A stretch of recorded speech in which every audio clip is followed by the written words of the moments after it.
Please proceed further.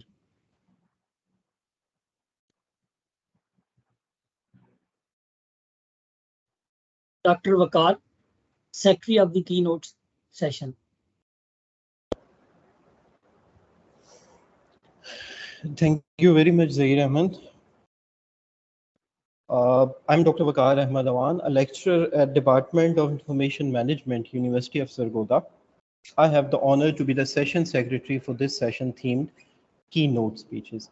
The session is themed as keynote speeches, and I want you all to welcome our first keynote speaker, Dr. Anne Graf. Ma'am is from School of Library and Information Sciences, Simons University, USA. She received her PhD from University of Wisconsin, Milwaukee, and has been at Simons faculty since 2018. She has also worked as bibliographer for the Encyclopedia of Milwaukee.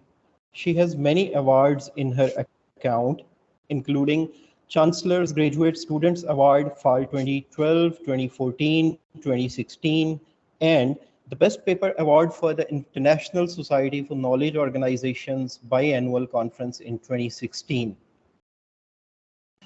Over to ma'am. Thank you very much for that warm welcome. I would like to share some slides to go behind my talk today. So hopefully this will work. Let's see here. I hope you are able to see the slides right now. Yes, we can see, madam. Okay, very good. Thank you so much. Dear friends and colleagues, it is such an honor to be here with you today. I know that the sponsoring organization, PLWO, is based in Pakistan, and I wish I could be there in person visiting your beautiful country. Before going further, I would like to acknowledge that my home country of the United States is the largest producer of greenhouse gas emissions, a known cause of global warming, and some devastating climate effects such as what you are experiencing in Pakistan. And I would like to extend my sincere thoughts and prayers for everyone affected by the recent flooding. So in this regard, it is more of an ecological advantage to be able to join you remotely today, which makes less of a negative climate impact. As a member of the Association for Information Science and Technology, or ASIST, I work with Dr. Tariq in a special interest group for those in library science that are interested in the arts and humanities. I was delighted, though admittedly a little bit surprised, when he invited me to speak to you. What could I possibly say that would be interesting or helpful to a group of professionals whose experience is so different from my own? Then I read the description of your organization and remembered that while people and cultures may be very different from each other, librarians everywhere have common passions and interests. Some of us knew from very early on that we wanted to do this work, and for others, it might have come at a later point or even as a bit of a surprise. I'd like to just tell you a little bit about myself and my background. I grew up in Milwaukee, Wisconsin, which is a middle-sized American Midwestern city located along the shore of Lake Michigan, the third largest lake in the United States.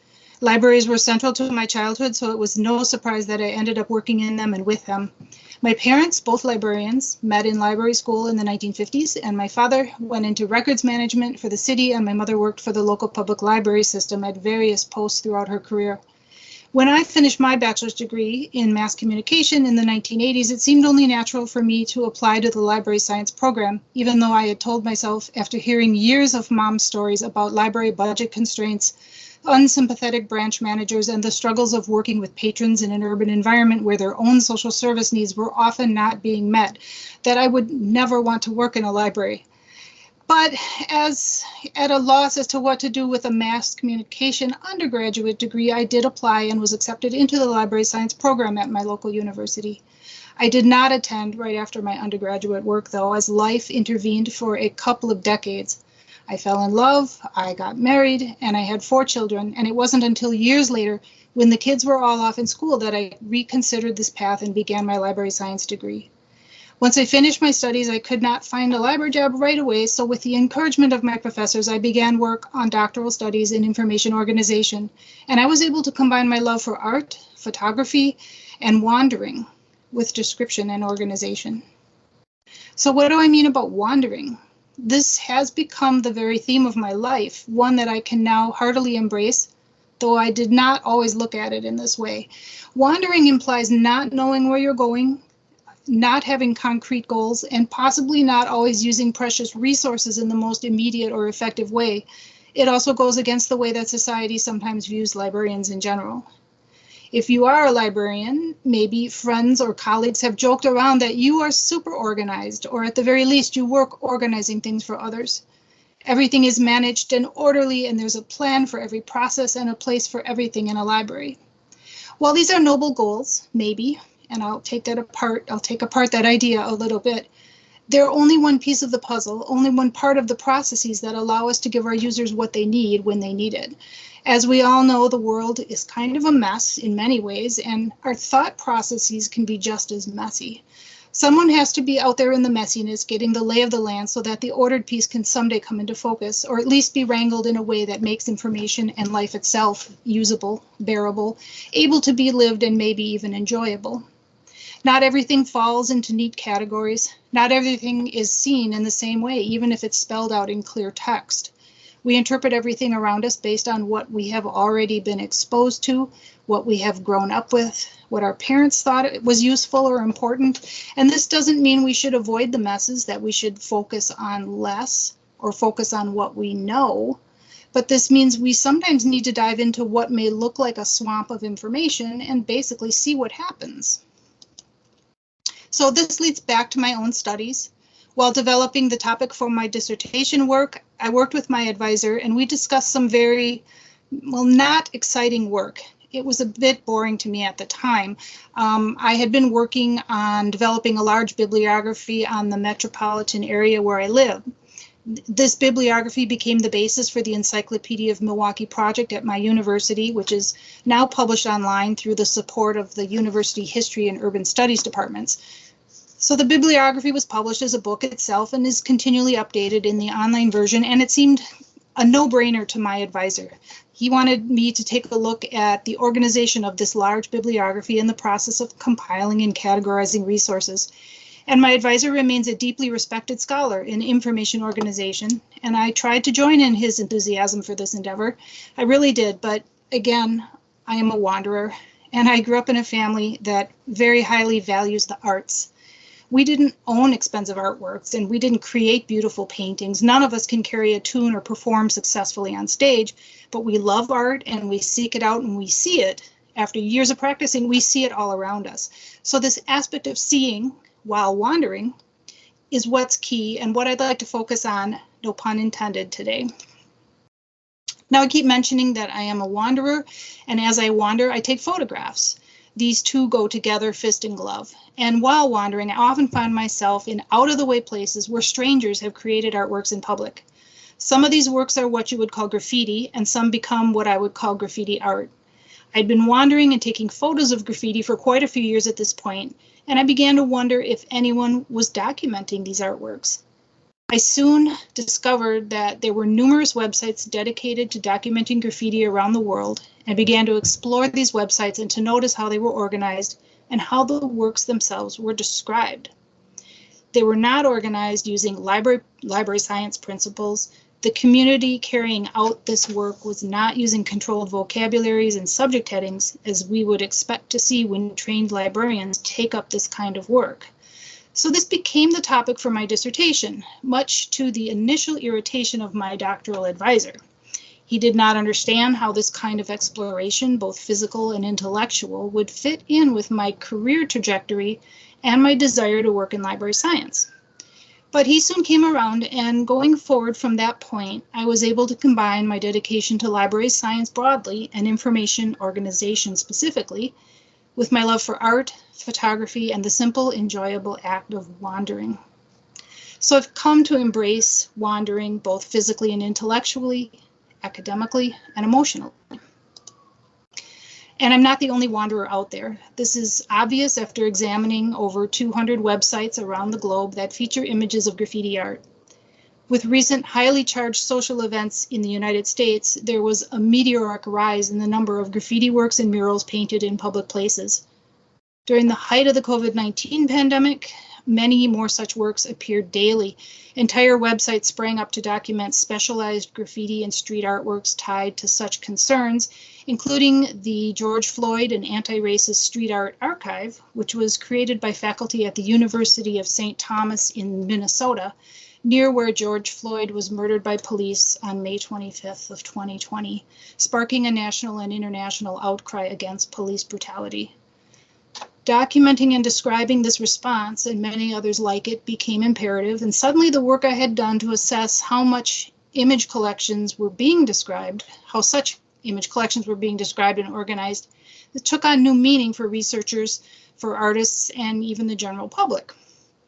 So I mention this not to highlight my research per se, but to get back to this concept of wandering, and while wandering, taking the time to see what's right in front of us. So the graffiti artworks represent the voices of people in our communities. We may not always think these works are pretty or worth preserving, and at times they're considered simple vandalism, but they serve as valid voices in the global conversation taking place in more prominent places, such as academia or government, or through more distributed channels such as social media. They point to the value of local community and the ability to notice, pick up on, and pay attention to a broader array of voices. All this to say that as you go about the work you do, sometimes the things you encounter as you move through your local community can, at any point, inform what happens in your library work in ways that might seem impossible or improbable until they aren't. The same can be said for what happens in a more private sphere, your own life outside of work, which is a discovery I made recently, and that might not have happened at all if I worked in an environment of limitless resources and large pots of money. In the Library and Information Science graduate program where I work at Simmons University, which you can see in the photo here, I teach information organization, art documentation, and also very recently, digital libraries. So this past summer, I was asked to pick up the digital libraries course when the current instructor moved on from our institution. And I was very glad to have this opportunity, but I soon found myself struggling to define the course and to prepare a physical collection for students to transform into a digital one. In the past, the course had been taught using a historical scrapbook collection from the Simmons archives. Each semester, students had been given a scrapbook to digitize with several pages of individual items they could photograph and research, describe, and arrange into a semester-long project. And as I began to prepare for my first time teaching the course, I discovered that the scrapbook collection had now been completely digitized, and there were no more objects of this type remaining that would be of the appropriate size to use in teaching the course. Well, I was not ready to hear that. I was a bit overwhelmed with all the other details of setting up a course that was completely new to me, such as familiarizing myself with the readings and preparing lectures and sorting out individual assignments. And now I found myself without an actual collection. So I began to panic first, and I feared that I had bitten off more than I could chew. The greater part of our own library at Simmons is currently in remote storage, as the university is in the middle of a building and renovation project, completely remodeling the space where the former library and archive had been, and not yet moved into where it soon will reside. So there was really no easy way for me to access any physical materials. I began at this point to wander again, to go back to that habit I have of wandering. And first I wandered online. I was trying to get ideas and figure out what type of collection I could have my students work with. Then I met with others who had taught similar courses at other institutions, and I got a number of really good ideas, but I still didn't have a collection. And summer was going by very quickly, and I began to feel very anxious. And then it occurred to me that the answer was once again right in front of my eyes. I have my own object collection, a personal collection of mid-20th century dolls that would work perfectly for the course. My collection is immediately accessible because it's in my own home. I acquired each object myself, and because I'm a librarian trained in cataloging, I've given each item a detailed description that could be used to provide the metadata needed for a digital library. I hadn't considered this from the start because it's my own personal collection. It's not from an institutional archive. It's not from a museum. but it actually is perfect for what I want to accomplish during the semester. It's large and varied enough to provide a challenge to students, and I'm intimately familiar with it. The only thing I had to do was create images of each item that I wanted my students to work with. Now that part sounds easy, but it was more complicated than just snapping photos. I had to dive into my doll collection in my doll room and find appropriate examples to form the core of the collection for the class, ultimately choosing about 125 dolls from my collection of around 3,000. Then I had to make sure that each doll had a unique identifier attached to it, something I had been working on but hadn't done consistently. And once that was sorted out, I went online and I bought a light kit, which consists of a backdrop and a stand to hold up the backdrop and a set of lights and umbrellas and diffusers. You can see it in these photos that I'm sharing.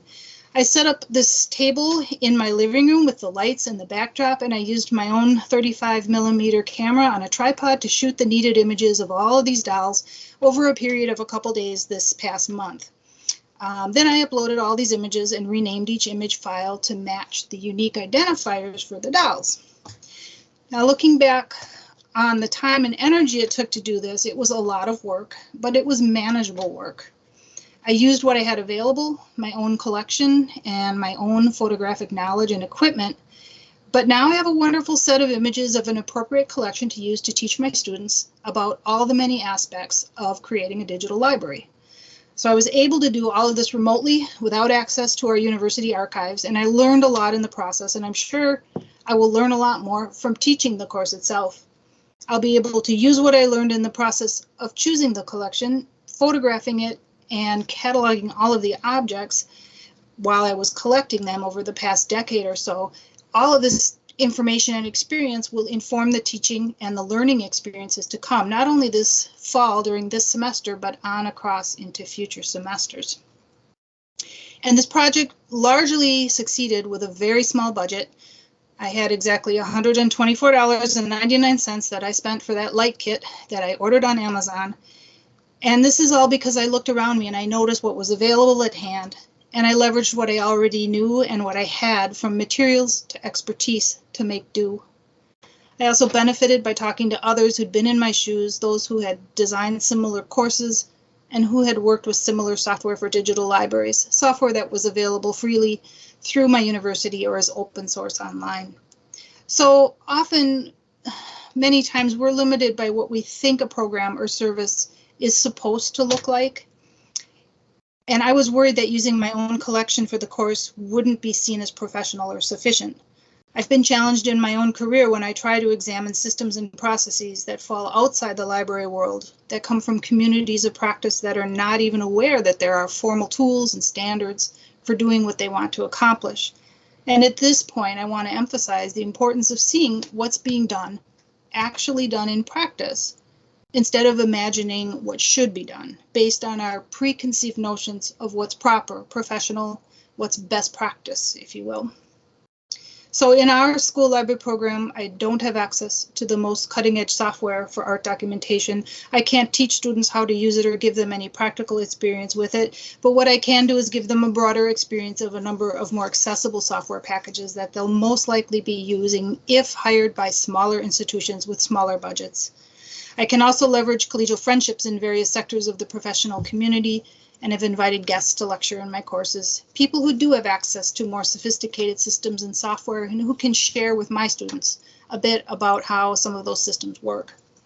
We also network a lot at Simmons to connect students with community partners so they can gain fieldwork and internship experiences in real-world environments. We do this around the country, not just in the Boston area, so that students who study at Simmons remotely have the same opportunities for on-the-job learning that those in Boston are able to take advantage of. And if the pandemic taught us anything, we did learn how to better leverage virtual environments for teaching, programming, and services. And sometimes these personal and professional connections that I mentioned come about in surprising ways. So last year, I stepped into a leadership role in one of my professional organizations, and I was tasked with preparing a one-day symposium on the arts and humanities in library and information science. Again, I looked around me and I drew on my own personal experiences and friendships for ideas. I knew I wanted to plan the symposium around the idea of organizing objects and object collections, so I reached out to friends and acquaintances who either owned or were working with interesting collections of things. We started off the symposium with a presentation by the man who does my personal taxes every year, my tax guy. Now, Lucas happens to have a collection of over 1,000 Buddha figures and has become quite knowledgeable about the Buddha. He shared photos and stories about his collection and gave us a lot of detail about the differences in the types of Buddha figures that come from various parts of the world. And we learned how the Buddha is presented in different forms depending on the culture that is interpreting it. And these differences inform what kind of metadata might be beneficial to use when recording such differences. The second presenter at the symposium was a co-worker with a personal collection of cameos, those often pieces of jewelry that often depict women's faces in profile, and they're often carved in ivory or abalone shells. And it was really fascinating. I learned so much, and we were treated again to so many beautiful examples and the types of information required to tell one cameo from another. And then our last presentation was from the creator of the Virtual Black Doll Museum. Debbie Garrett is an acquaintance, someone I sought out when researching how to describe dolls as cultural heritage objects. I had already interviewed her and was a big fan of her online museum, so she was familiar enough with me when I approached her and asked her to speak at the symposium. She gave such a great presentation on a variety of dolls from her collection, and also on some of the challenges that come with trying to describe objects that were created to represent actual humans, especially black dolls that were often historically produced by white-owned companies in a country that still today struggles with entrenched racism. And all of these factors made the collection and the job of describing the objects in the collection super interesting and relevant. So these are some examples I just wanted to share that highlight the desire to provide professional, engaging, and accessible programming and instruction when faced with a tiny or at times non-existent budget. Libraries are unfortunately largely underfunded and underappreciated, especially by those with the power to provide or recommend for funding. The institution where I work is a small, privately owned university that doesn't have large endowments or a long list of wealthy alumni donors or help from the state, unlike other institutions where I've worked in the past. It was this that came to mind as I thought about what to share today. How might the lessons I've learned from physical and intellectual wandering be applied elsewhere? How could this kind of a mindset be applied in a public or academic library environment where our budgets are stretched thin and we don't have enough staff to go around? We've become so clever out of necessity at doing what we do to the best of our abilities that maybe our success in this way has even fed into the pattern of underfunding. Those librarians, they're so resourceful, they can really get along on a shoestring. They don't need lots of money. Well, that's an unfortunate but all too common reality, even in bigger cities or within larger, well-endowed universities. And while it may seem overly obvious to turn to community connections, to leverage any friends of the library groups and their volunteers, or to utilize the help of students at an academic library, whether for pay or for college credit, I hope that the experiences I have shared may give you further encouragement to wander into more unexpected places for these connections and supports. I never imagined inviting the person preparing my personal taxes every spring to present at an international professional event, or that my own passion for doll collecting would inform my own research, teaching, and writing. So as you go forward, if there's one thing I'd like to leave with you, it would be when something starts to look impossible or overwhelming, to think about the possibilities of wandering. Thank you very much.